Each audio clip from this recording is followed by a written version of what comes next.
Well, Charles, thank you so much for helping my project. I guess before we get into it, maybe it'd be good for you to say a little bit about yourself. Well, thank you, Nathan. Pleasure to meet you. Pleasure to be on the podcast, and look forward to telling people about the Mars Leap. I'm a an interactive exhibit designer with a long time space geek history. I remember when I was four, and they were just landing on the moon. Apollo 11 landed when I was four, and I remember building all the little paper models that I could because I couldn't play with plastic models and everything when I was.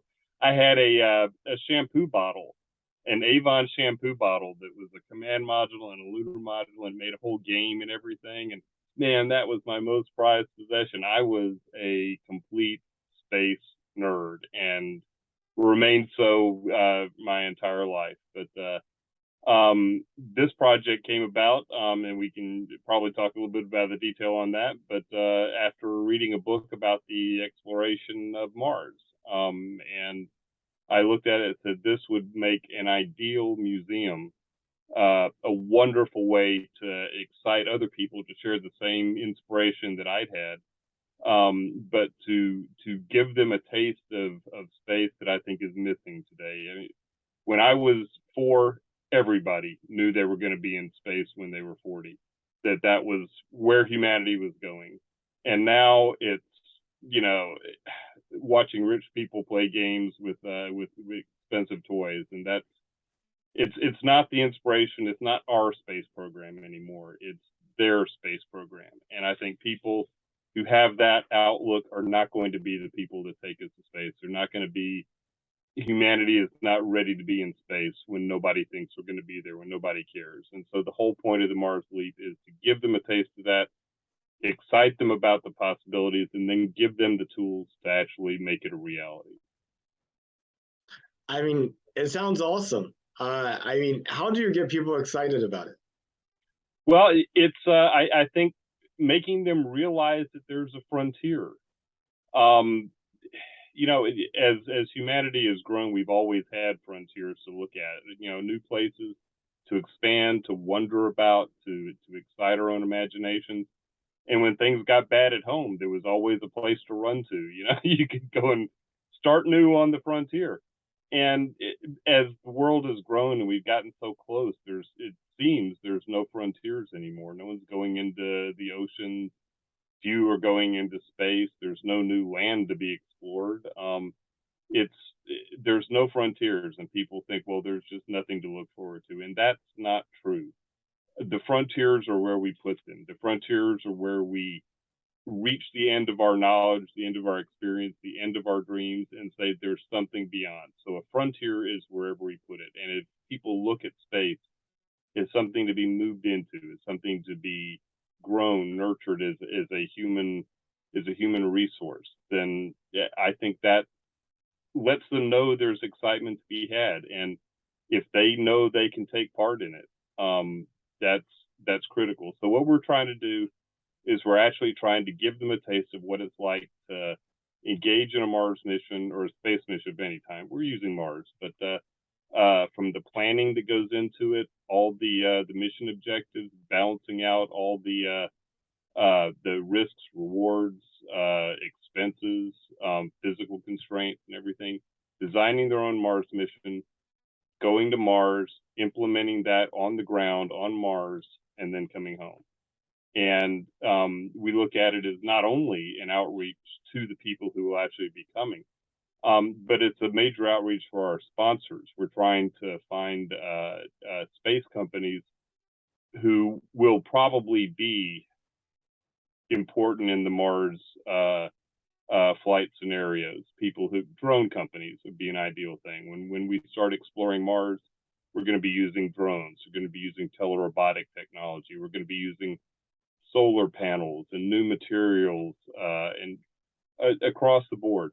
So we're looking for sponsors in those areas who can come in and tell us what the state of the art is and become part of the exhibit, help drive the exhibit content, the educational content, and then be there for people who are excited about that to offer them a way, a possible path to employment with the company. If you get these degrees, we can hold an engineering position for you. If you do this, we can get you working in our assembly plant. We can, but we want it to be powerful for the people who are there, for the companies that are backing it, and for the humanity that will hopefully benefit from it in every possible area.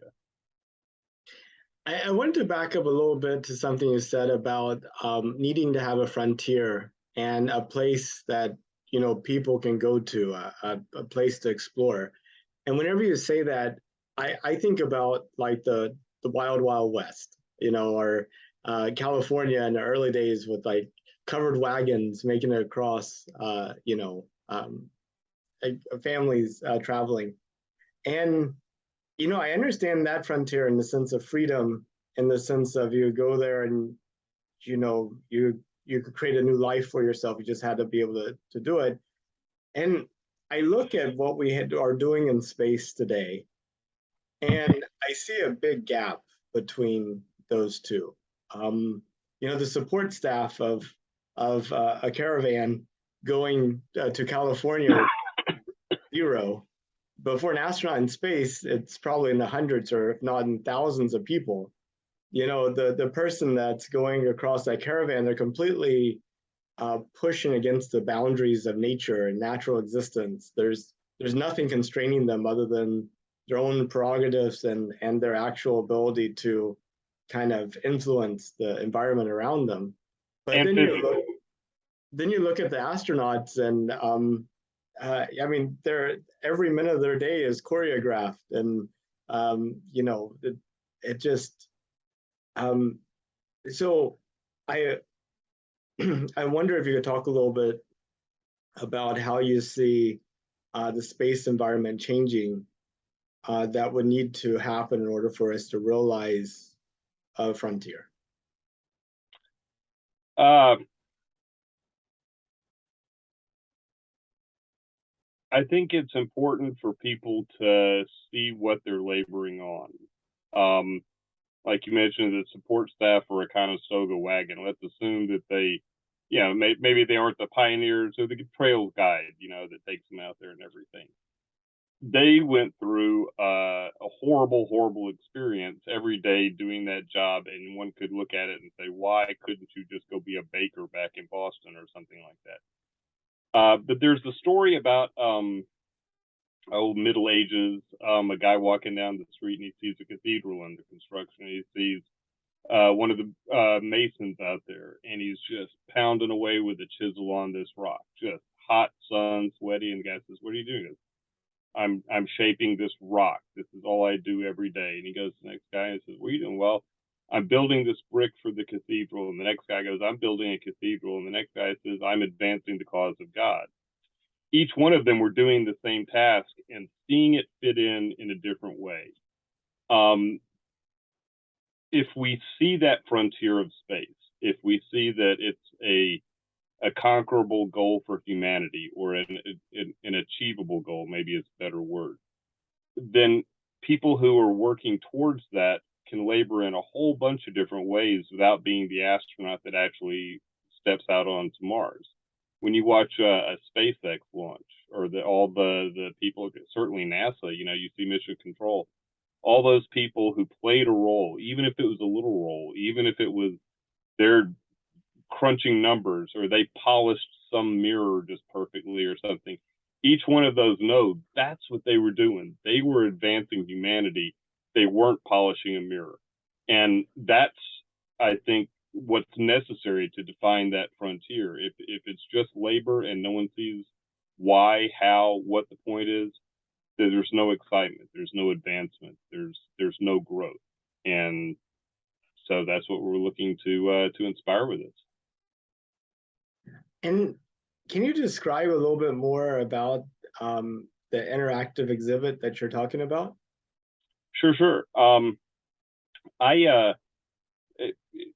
Most people are familiar with science museums around the country. Every large city has one. Most medium-sized cities have some, and even the small ones have little hole-in-the-wall kids museums. But interactivity is the crux of what makes those go. Back in the I believe the late 80s or the early 90s, the Exploratorium in San Francisco changed the entire model of museums.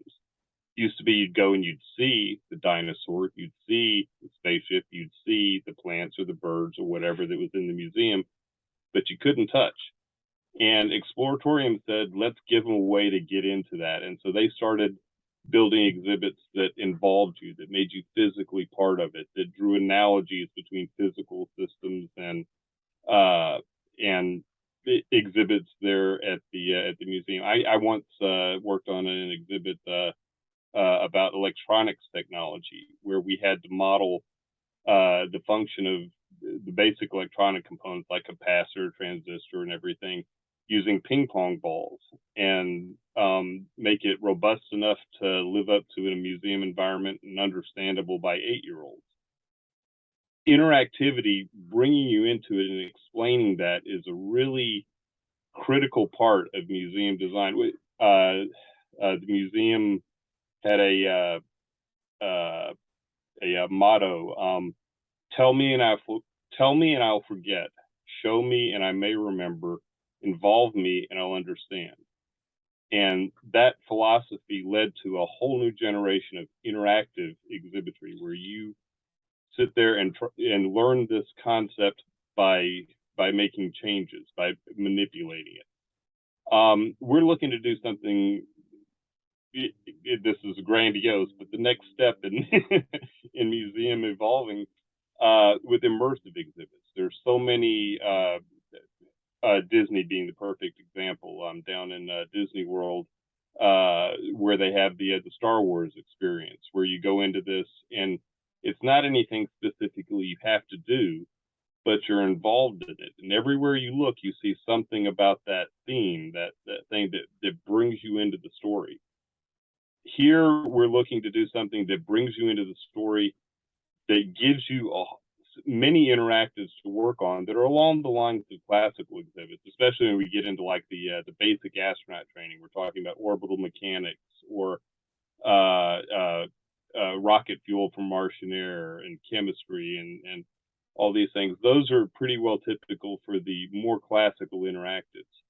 But then when we move into things like the space station orbiting Mars, or the Martian surface, or the trip to Mars, it's much more open-ended, where the visitor can have any experience they want to. There's things that they can learn, whether they're in middle school or whether they're a practicing professional. There's things that they can learn just looking around them. I was doing a sketch last night, working on some of the areas in the space station, and the floor. All right, what kind of floor do you have on the space station? Is it carpeted? Is it Velcro, something that attaches to your shoes? How do you handle artificial gravity? How do you handle cleaning a carpet? Is it not a carpet, but a metal grating? Is it a solid surface that can be washed? All those little details, just from looking down at the floor, can be brought about into the educational content of the exhibit. So somebody's going through that and may be curious about the flooring on the station. Is what we're showing in the exhibit what would really be there, and they can learn about how and why. But the whole thing is open-ended to put them in the situation and let them explore their own knowledge, their own curiosities, just as we all do every day. We're dumped into this immersive environment, and there's things available for us to learn if we interact with it. And if we miss those opportunities, well, we'd miss the opportunities. The environment goes on. But we think that immersing people in it and giving them ways to explore is even more powerful than having them interact with individual concepts. So it's a combination of the best that's gone before, and combining it with some of the current technologies now in a new way. As far as we know, there are no current exhibits like this that are completely immersive, completely around a scenario and not an individual idea that you're trying to get across. So it's revolutionary in a lot of ways, I think. Is it possible for people to go and see this today, or is it something you're working on?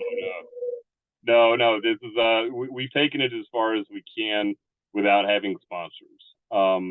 At this point, our next step is to get an educational consultant who can work with work with us on developing the actual educational content that would be in it. One of the big advantages of this, in fact, if I may back up several steps, uh, uh, in '96, I think it was, George Bush, and this is a long story, but it goes somewhere. So, uh, in the late '90s, George Bush the elder costed out a Mars program. He said, what's it going to take to put a crew on Mars and go? And Lockheed and Northrop Grumman and all the big defense and space contractors got together and they said, all right, we're going to send Battlestar Galactica to Mars. We're going to need orbital assembly. We're going to need robotic technologies that only have just a Christmas tree card of everything that could possibly keep large defense contractors paid for many decades. And the number that they came up with was $450 billion. And Congress said, yeah, get a life. And we didn't go to Mars under George Bush the elder. But one gentleman, Robert Zubrin, worked for Martin Marietta. And he said, if we didn't send him any fuel to come back with, we could make this a lot cheaper. And so he started looking at it and realized that if you use 18th century gaslight era technology, that you could make rocket fuel from Martian air. So his revolutionary concept was and this could all be done using Saturn V level rockets. So no new rocket technology to be developed, although he said, all right, you send a rocket to Mars with a lander that it's an Earth return vehicle. It's going to get the astronauts back. It sets down on the Martian surface, and it's brought, I believe it's helium feedstock. It might be hydrogen. I get my H's mixed up. But you bring enough feedstock that you can react with the carbon dioxide in the Martian air, go through some simple chemistry, and you get rocket fuel. When your Earth return vehicle has fueled up, everything's checked out, it's ready to go, then you send another crew with a habitation module that lands nearby that return vehicle. They have a year surface time because of the logistics of the mission. And then they return in that already waiting Earth return vehicle. And there's a lot of advantages to this architecture. But probably the pivotal one was that it cut the price from $450 billion to $50 billion, which is well within the range of a SpaceX or other large company. So Dr. Zubrin presented this to NASA, and they looked at it and said, "You know what? You're right." And this became the basic spine of the NASA reference mission for Mars. It's changed a little bit over the years, but it's still a lot of the thinking is going on. And basically, anybody that's looking to go to Mars is planning on in situ propellant production in some form or fashion. Dr. Zubrin, because the Mars Society that he created is a sponsor of this, our first sponsor, Dr. Zubrin is going to be our educational consultant on the project and will explain the entire technology. And it's like having Einstein explain relativity. This is the guy who did this, and he's going to be one of the prime education touchstones on it. So to return to the other thing, I've taken it as far as I can. We need to hire an educational consultant who can interview Dr. Zubrin, work with him, but then also work with me and then the sponsors to actually define the specific exhibits that will be in there. We're pretty sure of a lot of them. Others will vary depending on the educational content, but we need to get that nailed down so then we can say, here's the budget that we're going to be producing to. We can send it out for bid for various subcontractors and, the whole process from that point. But right now we've taken it about as far as we can without having somebody sitting down on it, working on it, 60 hours a week for a few months. So that's where we are. Is our rocket is ready to go, but it needs fuel. So That's interesting. So you mentioned you were 4 years old whenever Buzz and Neil landed on the moon in 1969. Do you have any memories of that, or is it basically what you were? I mean, like, what do you remember from that? I have one clear memory, and now in retrospect, I'm not sure if it was 11 or not.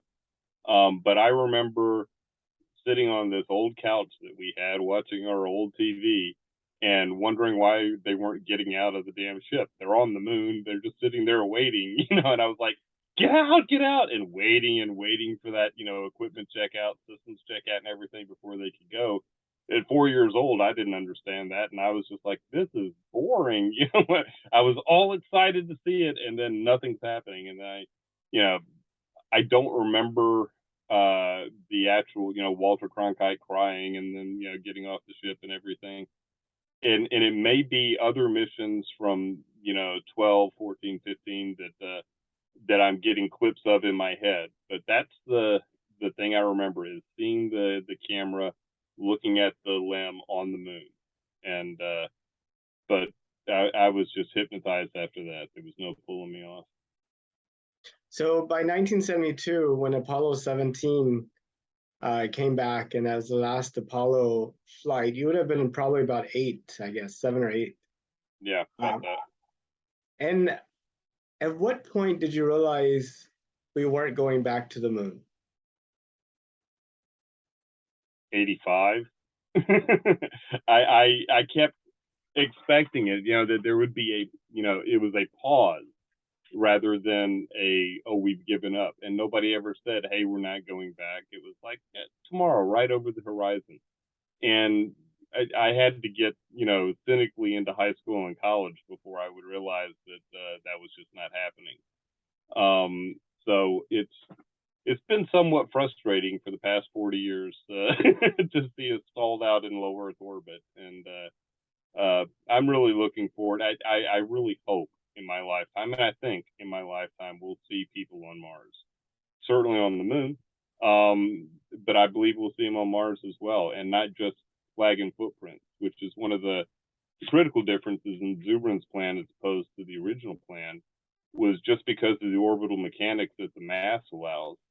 The Battlestar Galactica version had about, I think, 3 weeks surface time, which isn't enough to do much good science. You can get some samples and things, but you're basically there flagging footprints, do some CNN videos, and then you're back on the ship back.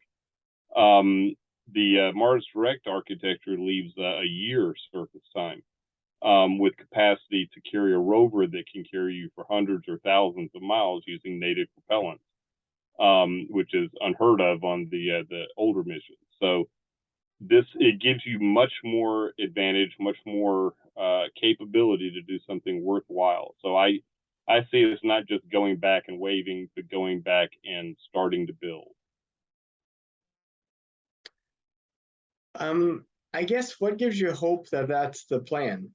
I mean, everything that I've seen, if you look at what's actually, I mean, we're talking about maybe one moon mission every year or every other year, getting to the point of maybe 2 a year.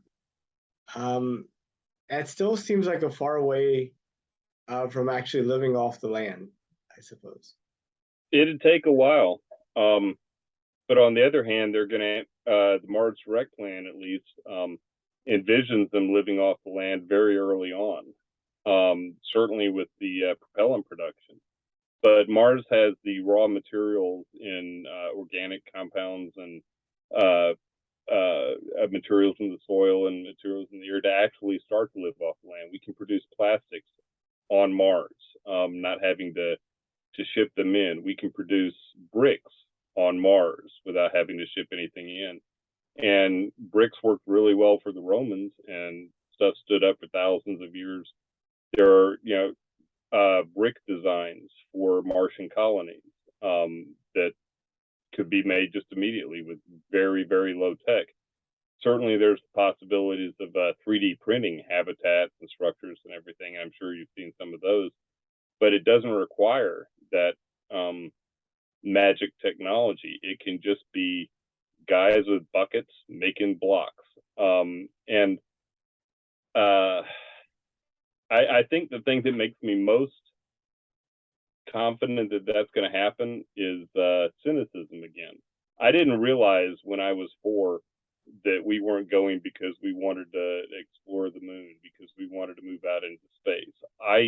It took me until, again, 80s, 90s, and everything, until I realized that our space program was in large part, not exclusively, but a Cold War PR thing, that we were working out technology for nuclear weapons and probably didn't want to advertise that. So it's a space race, and we were in the space race with the Russians for many, many reasons.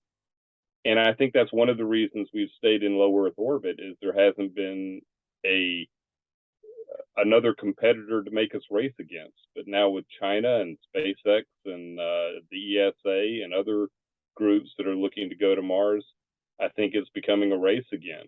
And so just the political embarrassment of seeing a Chinese flag or the Elon Musk family crest on Mars as the first thing, I think is going to drive a new space race. But hopefully for the longer term this time, I think there's so much more to be found to make it a rewarding race now. We have so many new technologies that we can use to harvest the resources, or harvest isn't a good word, exploit, build on, to give us something new. And we won't even know what all the possible returns are until we've been there long enough to say, oh, well, we didn't realize that. Look what we got from that, and we won't know till we get there, but we know there's enough to make it worth our while to go. There's a lot of human activities we do just because we want to. The entire category of sports, I think, comes up in that, baseball, soccer. I mean, none of those are naturally occurring things, and none of them really produce any value beyond entertainment. But people really get into it, and they love the kind of like the matches and everything.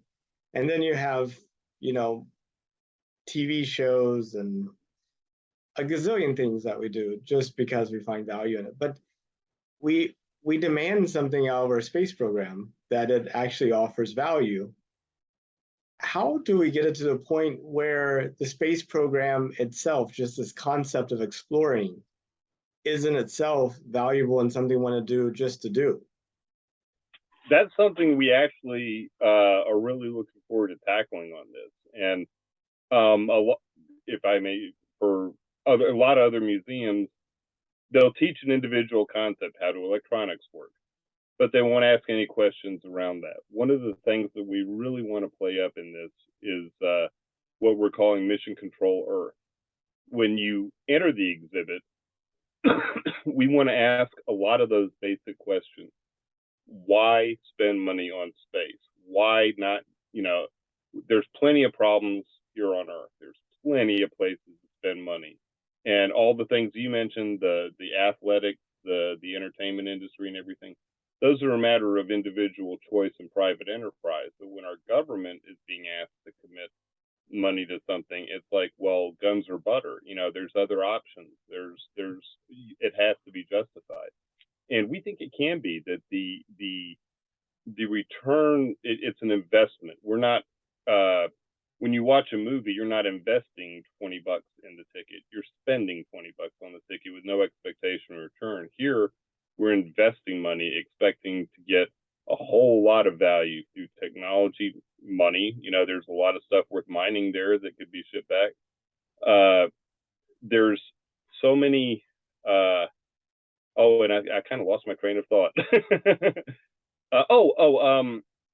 We want to ask those questions and force people to grapple with them. We want the sponsors who are saying, hey, we want billions of dollars from the government. We want the sponsors to justify that and have the people who come through not only be inspired about the possibilities of space, but understand the paybacks, understand why we go instead of why we stay. That, you can draw direct parallels for climate knowledge about Mars and how the climate interacts there, is giving us direct information that could help save the planet from global warming.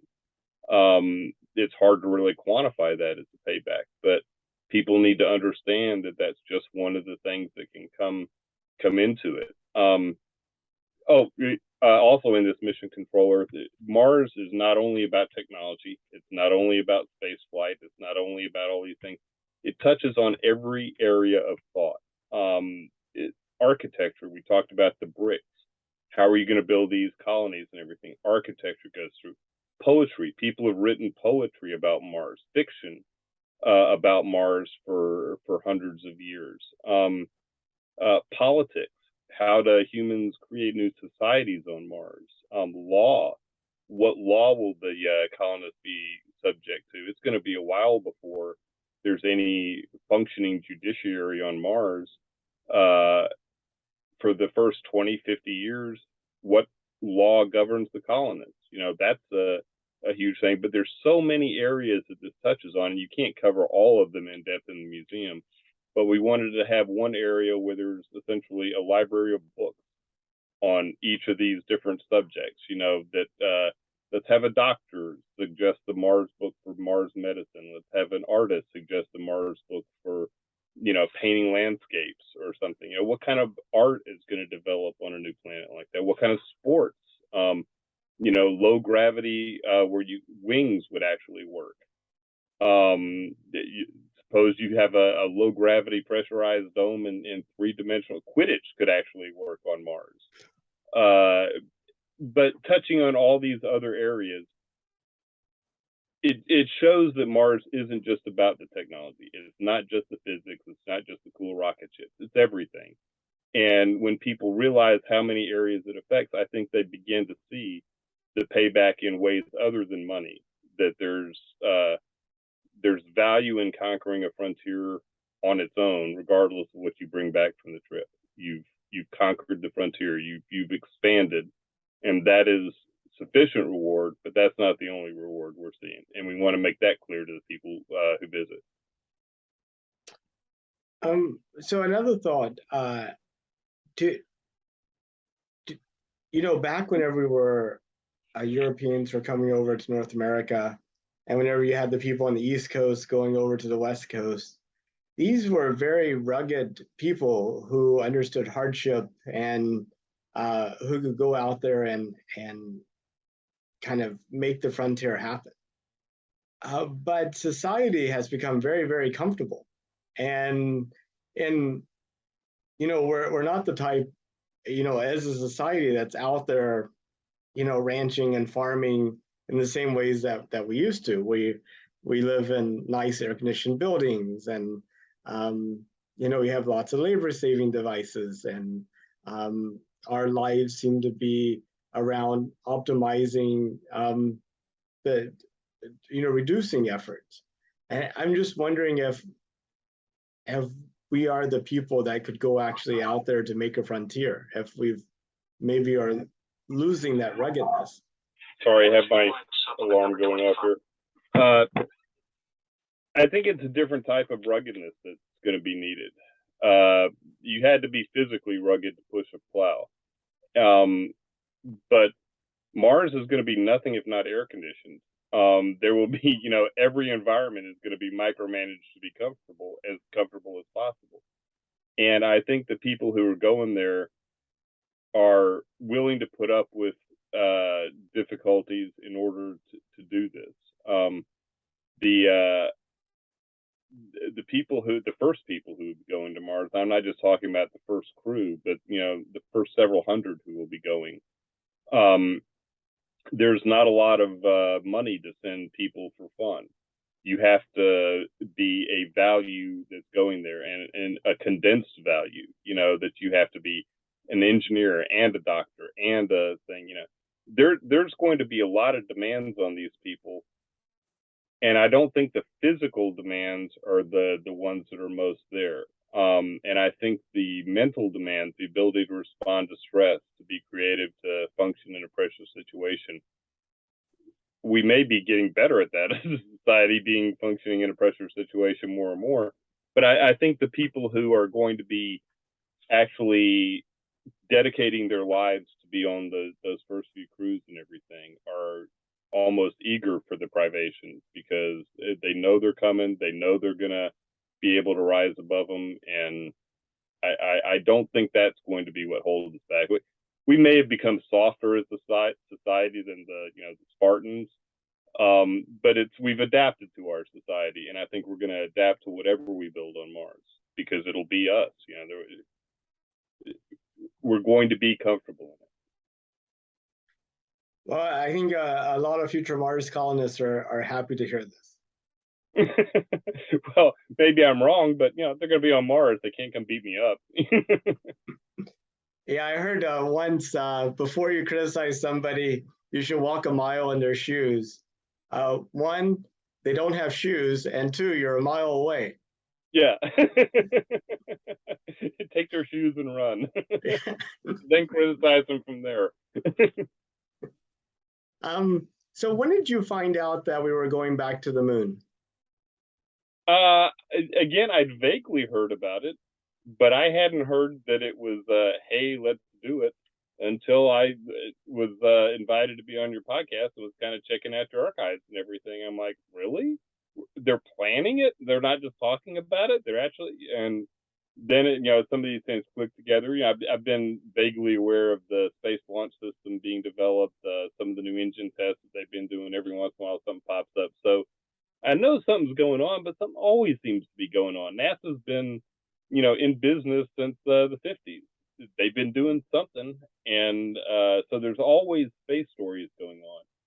But I hadn't heard any kind of crystallized plans until I heard it on your podcast. And now I look at it, and NASA's like, "Oh yes, of course we're going." And it's like maybe y'all should have made a bigger splash with that in some way. But I guess attention will start to turn if if the SLS starts to work, if the Orion's supposed to be going August or September on a first round the moon trip unmanned. That's gonna make a whole lot of people sit up and take notice, I think. So hopefully the ignorance that I had will be dispelled in many ways in the upcoming months. But yeah, I did not know that the moon was any more firm than Mars is right now, and I know Mars is tenuous to say the best. Yeah, I mean, the hardware for that first Artemis test launch is actually on the launch pad. As you mentioned, the first date's August 29th for it to take off on about a 40-day test voyage. And Artemis 2, the hardware is pretty much built for that too, and it should take 4 astronauts around the moon in 2024, including the first Canadian to ever go beyond low Earth orbit. That'll be cool. And there's so many interesting questions that are opened up by space travel at all. It was sad that there wasn't much thought given to Neil, Buzz, and Michael. That hey, three white guys from Middle America. But the question of who's going to be on Mars crew, sex, nationality, race, all these things. There's something we're conscious of now, and are going to play huge roles in that. That's a fascinating question for the museum: is who would you send, and why, and how? And fine, you've got 4 people, 6 people on the crew. Who walked out first? Who's the human issues that go into this, the societal issues. How do you put 4 people in a year into a tin can and have them get along, much less the 3 years it's going to take for the year out, year on, year back?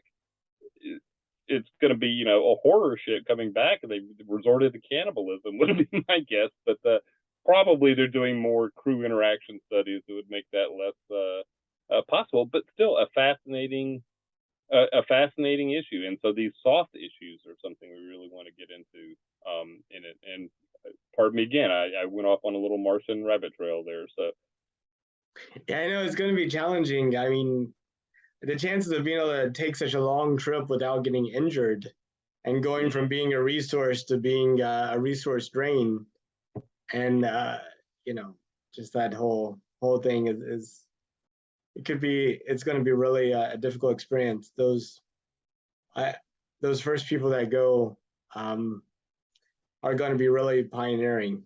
They have to be really self-sufficient. I mean, I got this, I guess over here, this, the Earth, right? Hmm. Um, I mean, whenever the Apollo 8 astronauts went around the moon and saw the Earth, they were more interested in the Earth than they were the moon. They're like, wow, that's where we came from. But Yep. that first trip to Mars is going to see something that no human has ever seen before. And that's not just the Earth is small, but the Earth actually disappear because there's going to be a period where the Earth is going to be on one side of the sun and they'll be on the other. I just wondering what that does to people, just to think that how isolated you might be. It's unimaginable. I mean, it's not anything humans have ever encountered. I mean, uh, Michael Collins, the loneliest man ever, circling the moon by himself. At least there were two people on the moon. They had company. There's, company for all of us back here on Earth. He was alone. And that our little orbiting space station in our exhibit is called Collins Station after Michael Collins. So we've named that. So, but it's that loneliness, that distance, that consciousness that you're away from your family. No one's ever experienced that, and who knows what. Let me ask you this though: would you go? Some days I think yes, and some things I think no. Um, I mean, I would like to go. I would like to go and survive and thrive. I would hate to go and get in the way of the mission or be a kind of like a sink. Well, let's assume that you were trained up and that you weren't, just a tourist on the way and everything. But leaving everything, saying goodbye, knowing that you're going to die there eventually. Um, I have to think that if you're not doing it now, you're probably not going to be doing it in the future. So I think the people we should send are those people that are out camping all the time, doing like this wilderness survival stuff, and kind of really pushing themselves to live on the edge. I I think taking somebody that's lived in city life their entire existence and then tossing them in this completely unknown, uncurated, unprotected environment is a recipe for disaster. I can see the downsides on it, definitely. But I think, you know, enlightened self-interest will play a role. They're all going to have to get used to it together. And given no choice, people always come up with a solution when they have no other choice. I mean, the other way to look at it is the skills of living in sort of the space mission is in very confined quarters where you have to be constantly aware of your impact on others and their impact on you, which might be the perfect skills that are developed in the cities. In fact, COVID might have been a great test run in terms of the at home isolation and stuff. It Sure. was about 2 years, Yeah. about the same length as a Mars mission. And we all came through it just fine. Yeah, yeah, sure. Yeah, that's everybody. Yes, I'm fine now. I'm Yeah. fine. Submarine service would be a great place to look for people. That's a very similar uh, type of thing. There's a weird niche job that I saw something on some clip of documentary on, but people that have to go down for extreme deep sea diving. It can take them 2 or 3 hours to get down to where they're going, and another 2 or 3 hours to get back up for all the pressurization and everything that needs to go on. So there are crews of people who will sign up. I think it's for a 6 month stint, but they have little underwater pods that are down at depth, and they will go down there, depressurize, and live in this little pod for 6 months while they go out diving on whatever they're doing and everything, and then come back and trade out with the next crew and everything. That seems like the closest you could find to an exact analog of a Mars trip. That there's nowhere to go. You're not swimming to the surface if things go bad. You're on your own and you have to get along. I bet there's a lot to be learned from those people and how they've triumphed over that. But apparently they stay alive. They don't kill each other, you know. Um, so, where do you see humanity in 200 years? Definitely spacefaring. I shudder to think what Earth will be like in 200 years. That it may not. We'll be moving out into space. There'll be a lot of things going on into space, but not a lot of people there. Because it doesn't make sense to ship population. You know, when people are talking about, oh, they're trying to develop Mars in case things go bad here on Earth, we can just ship the population there. Well, bad news for you folks. There ain't nobody going to Mars because they're useless here. You know, there's no extra population that we're going to pick up and ship. And so Earth has to deal with its own problems. And I'm not sure we can. That global warming may have bashed us so bad that we might be surviving in 200 years, but not thriving like we are today. But in 200 years, I don't think Earth will be critical for our space endeavors. I think we will have moved most of the infrastructure off. That there's no point, just from a technical standpoint, in coming down into the Earth's gravity well to ship a resource out of it. There's resources on the asteroids that are much easier to get.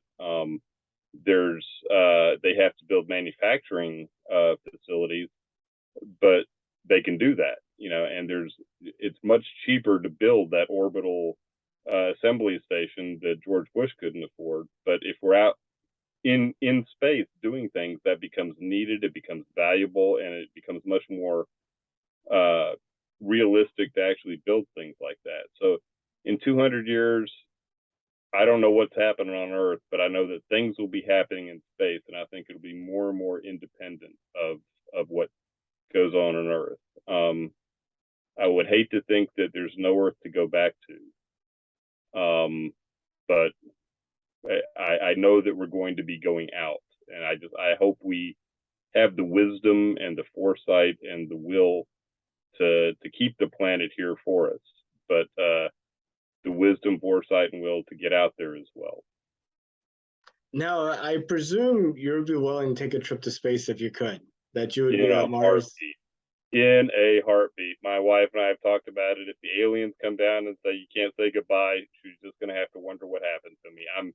If there was any possibility to be in space, I would be there. And I've lived a really wonderful life on Earth, but you know, another 40 or 50 years, I'd just as soon check out something different, and I would be in space in a heartbeat. If it meant I could never come back, I'd say goodbye. I'd miss a lot of stuff. I'm not going to pretend that I'm, you know, hey, I want to get off Earth. You know, Earth sucks. You know, space is attractive. It's not running from one; it's running to something else. Well, let's turn that 200-year question around. Let's say you make it to Mars.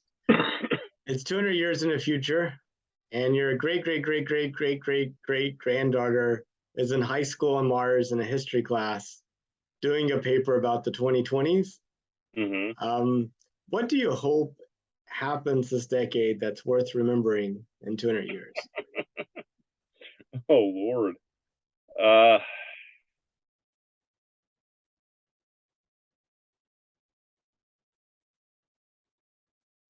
Again, I think it's not the hard things in the sense of technology. I think it's the soft things where we're so crippled these days.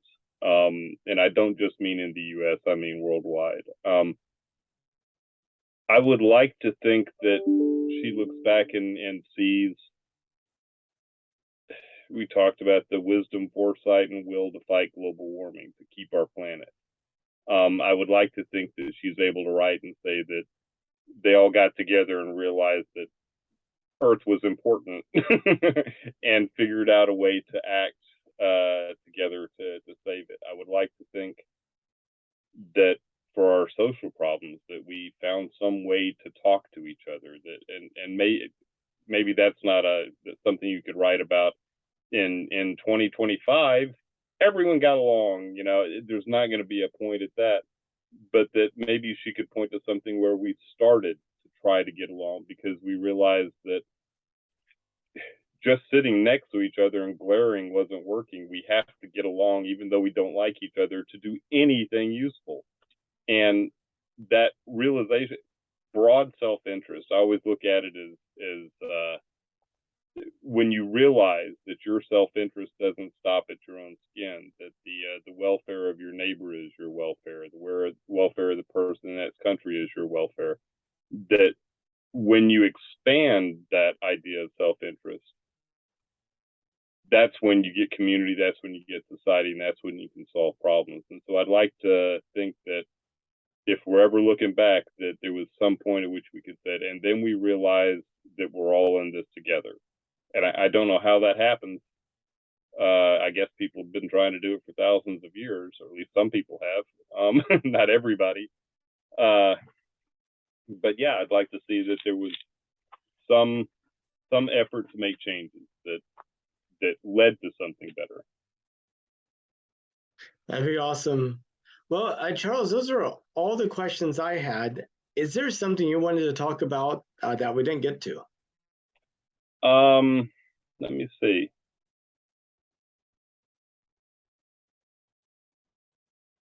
I could probably blather on about this for hours. So there's all sorts of stuff we didn't get to that I would want to talk about that probably is well beyond the interest level of your audience. And they're probably gonna lose it. My audience is people that haven't even been born yet, so it's hard to say what their interests are. Well, speaking to the future, then they also would probably be a little bit put off by some of the details. I do have some visuals I could show you, though.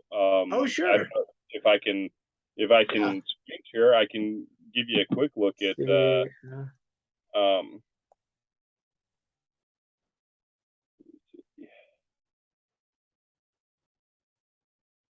This is let me see, share screen. Let's share rhinoceros.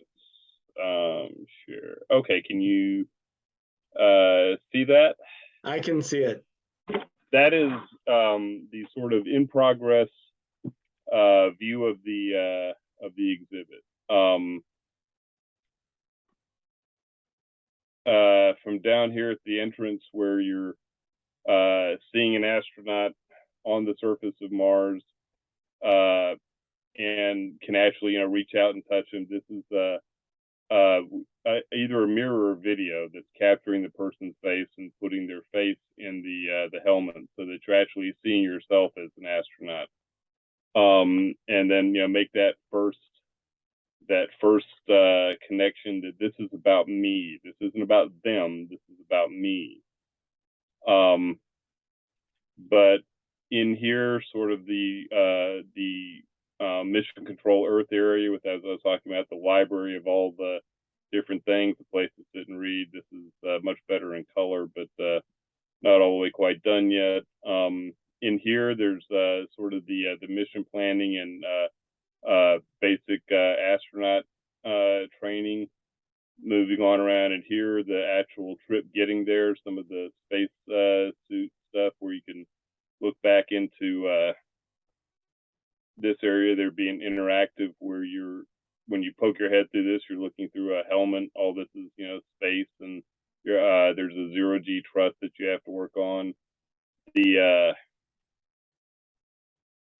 is Collins Station, this area right here, where you'd be entering this way and looking out through the station windows at Mars rotating beneath you. So this would be slowly turning, and it'd be about a 3-minute cycle where you see the planet move all the way around underneath you. This area in here would be ops control for the things going out on the Martian surface. So a visitor in here is interacting with somebody out there, be it telerobotic mining or surveying. You exit Collins Station into the HAB unit for the life on Mars. this would be a cabinet of experiments that would each be based on actual Mars science experiments that are in the works. So we'd try to do an interactive, simplified version of each experiment that somebody could take out onto the surface and work out. Oh, I do know something exciting to tell you about the curriculum with us. Oh yes. All right, so hang on. So let me finish the walkthrough here. Out through the engineering section of the HAB, and then you would exit through an airlock out onto the surface. In this area, we'd be looking to make it kind of pristine. So as you're standing here looking out across the surface, you're seeing a projection of the horizon and the surface stretching out off into the distance. This could all be done in full motion and dimmed and lit, so that you're actually experiencing a Martian day over, like, let's say, an hour or so. But all the actual surface would be as realistic as we could make it. There'd be a rover exhibit of some type, something on what was this? This was, I think that's solar panels, or that's the growing food in little biodomes.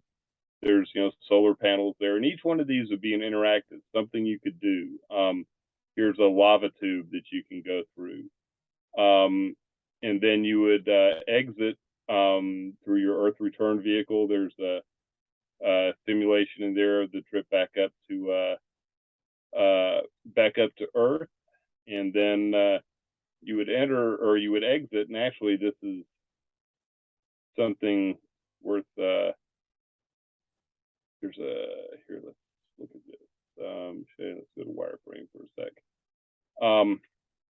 Again, we were talking about tying the sponsors into this in a major way. As you exit the exhibit, the major sponsors would each have a panel with a computer screen that's tied back to the company. So if you're interested in, this is the Rockwell panel, that you could look here and see where are my possible careers at Rockwell. Can I talk with somebody at Rockwell? Can I, so this is a way for sponsors to connect with people in a way that they just don't currently do. But here, let me stop sharing on that. If I can, this is one of the biggest things about the exhibit, and I cannot believe that I forgot about it. This is typically designed to be going to science museums who will have it open, Monday to Friday, 9 to 5, and then extra time on the weekends. But we want to make it so that it's not just good for the museum that's exhibiting it. We want to make it a regional impact. So let's say Seattle decided to display it. There's museums in Tacoma, Spokane, and everything else all the way around it that are going to know when it hits. What we plan to do is to offer the possibility for schools, churches, Boy Scout troops, Mars enthusiast groups, whatever, to field a team of 4 astronauts and 2 mission controllers. They would write from the beginning to end their entire mission plan down to the second.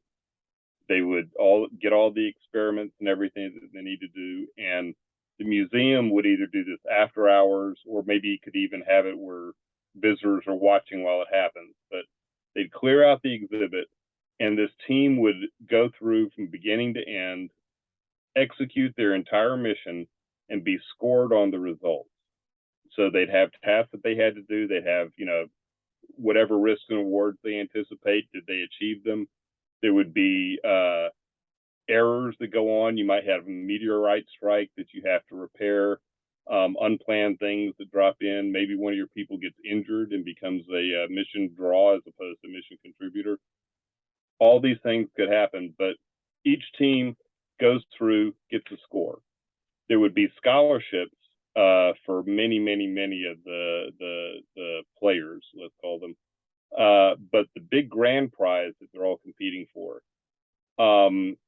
I don't know if you know, the Mars Society maintains two Mars research stations, one in the Arctic Circle and one in the Utah desert. They've said that we can make that available as a prize. So the winning team will actually go to the Mars Desert Research Station in Utah and live in sim on Mars for a week. So the grand prize for this curriculum that goes with it isn't the scholarships. It's not the job connections that can take you to. It's actually going to Mars.